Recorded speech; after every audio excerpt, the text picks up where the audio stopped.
Um, Afternoon, viewers. I welcome you to this Facebook live session, and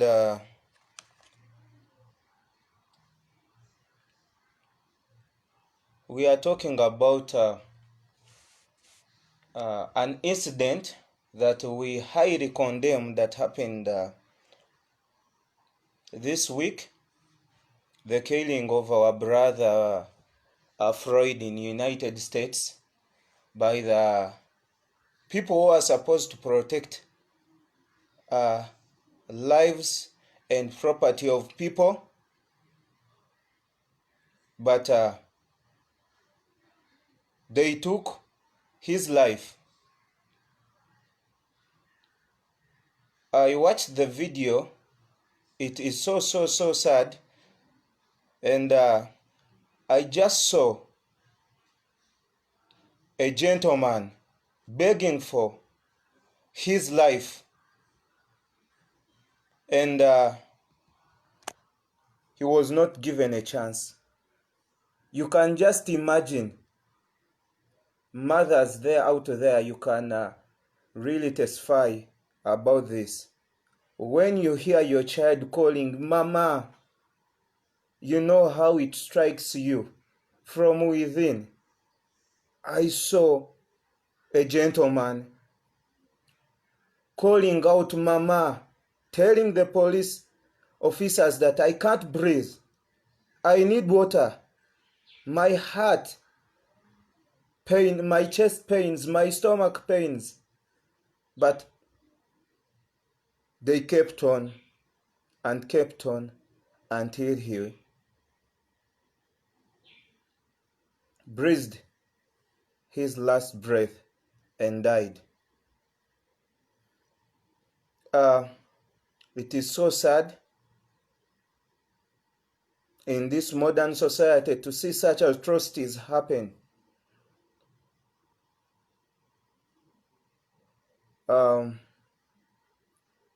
And we regret and condemn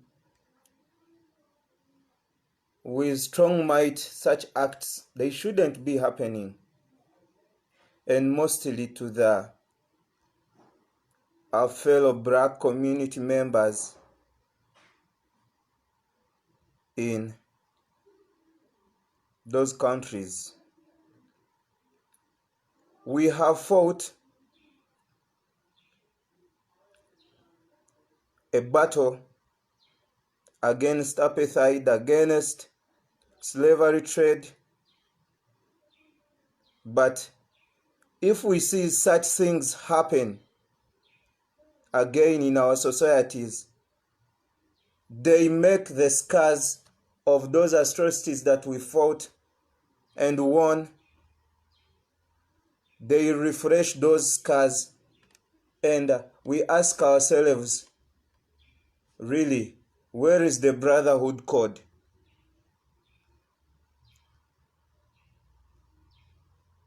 Where is the togetherness? And what happened to the human race? Should we be integrating and living as brothers in communities like this? My answer is no. We need to respect humanity. The inherent rights we need to respect and forge a way to see how we really can move on and live together in peace and harmony. So that happened in the United States, and back to home. I would say that indeed timing is accurate. As you may know,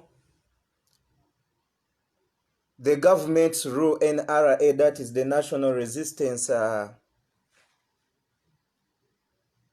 Army,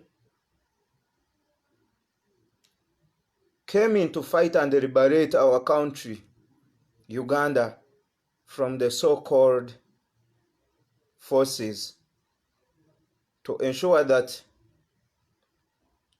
they restore peace and justice for all, to ensure that if such atrocities happen to the humanity, they shouldn't go unpunished, to restore the rule of law in our country. So I was surprised in a tweet, not a singular tweet, but many, where government officials have come to condemn the act that happened in the United States, and which is in the good spirit. I think we can have some here. We can, is it projecting what? So here we see Honorable Minister Frank Tumwebaze, wherever this happened and when it happened, if it is not Photoshop, this should make the entire human race weep. Indeed, it was really, really so bad. You know, this is the guy who had put his knee, who put the knee on the neck of Floyd as he was pinning him down. So, and many officials have come to condemn such acts. But my question will come to see, to question their how can I call it, solidarity into this fight. Is it real? Because I would ask, because these things are happening in our country, but we don't see such solidarity, such pronouncements made by the government against things that happen, atrocities that happen against humanity in our country.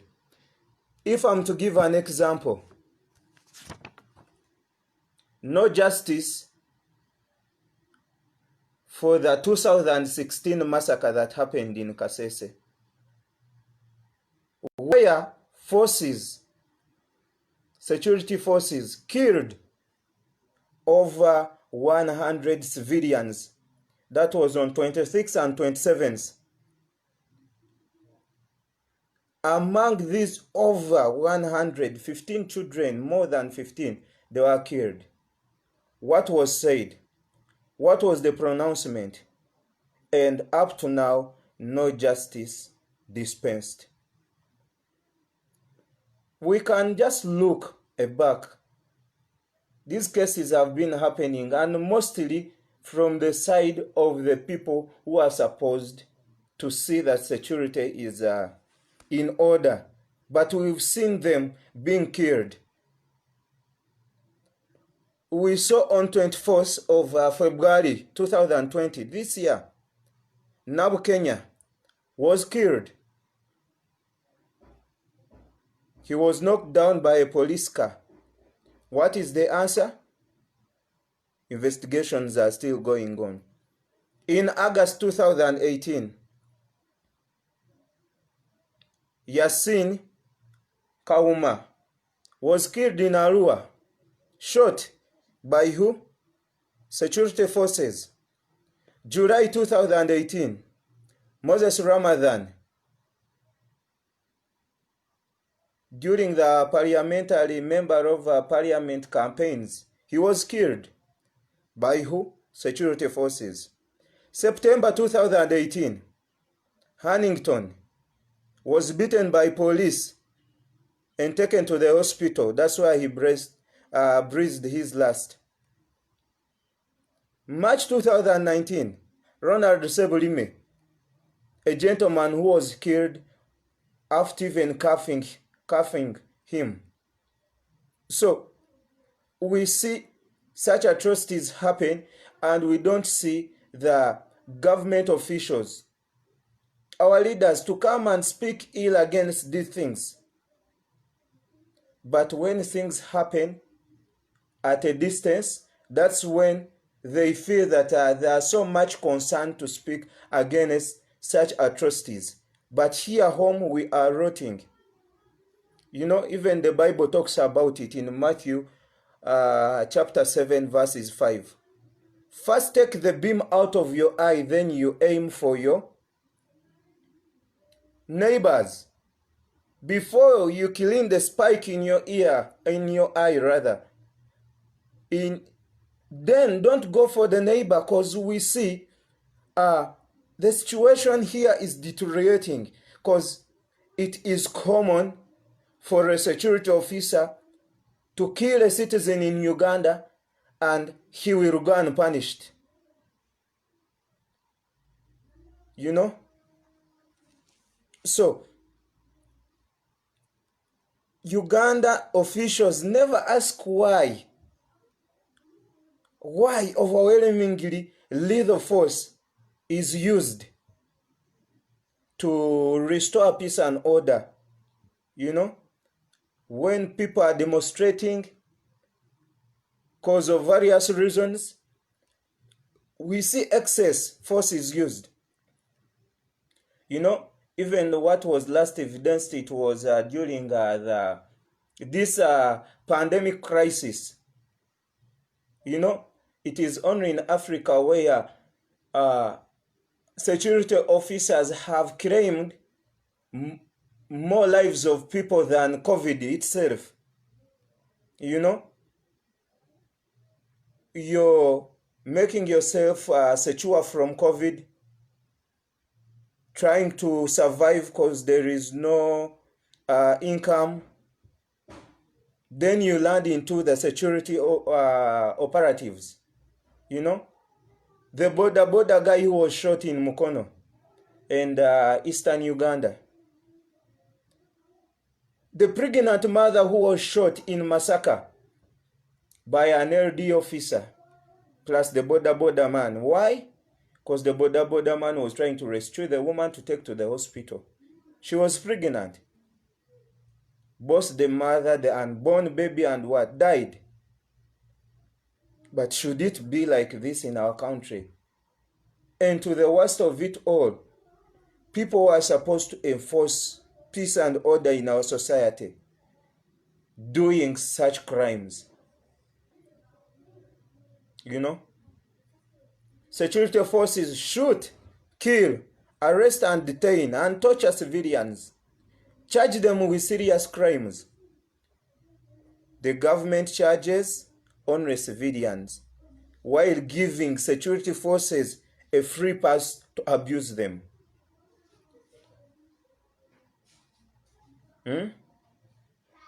So I think it is high time we need to denounce unlawful killings and ensure accountability for their lost lives in the aftermath.